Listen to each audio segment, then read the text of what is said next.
Depuis très longtemps, nous suivons effectivement une cellule dans un pays voisin qui est dirigée par des services de renseignement occidentaux, dirigés principalement contre notre pays, et les opérations devraient principalement commencer en fin mai. Ça devait consister donc à une guerre de communication intense contre notre pays, ce que vous avez suivi. En plus de cela, il devait y avoir donc une guerre informatique également. Nos systèmes informatiques devraient être attaqués pour créer un blackout.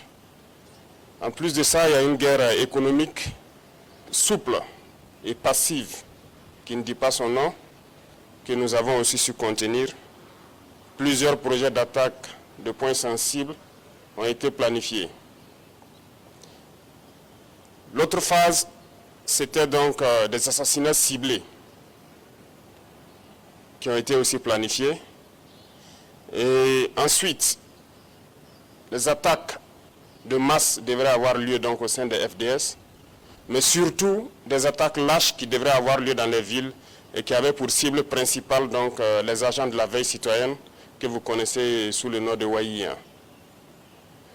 Donc nous avons suivi effectivement le déroulement de leur plan et l'assaut final devrait donc avoir lieu à travers un recrutement, si je peux dire ainsi, d'agents à l'intérieur donc de nos rangs. Donc de la guerre de communication jusqu'à tout ce que j'ai cité, nous avons essayé de contenir la situation. Certaines personnes ont été arrêtées dans cette subversion.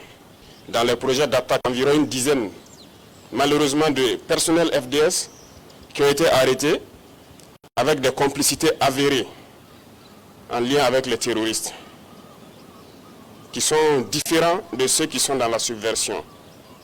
Donc ces personnels étaient en lien avec les terroristes, les donnaient les informations nécessaires pour mener des attaques. C'est malheureux que ce soit des Burkinabés et encore des personnels de FDS, mais c'est le cas. Il y a 2 jours de cela, avant-hier, 4 août, nous célébrions donc l'anniversaire de l'avènement de la révolution du Burkina Faso, qui a vu donc naître la lutte pour notre indépendance réelle. Le 4 août 1984, le Nord Burkina Faso est né avec le drapeau que nous venons de monter, les armoiries, l'hymne national, tout a été changé. C'était un espoir de pouvoir donc donner un souffle nouveau à notre pays. C'était bien sûr à la veille du 5 août qui consacre donc la proclamation de l'indépendance qui nous a été donnée donc en 1960.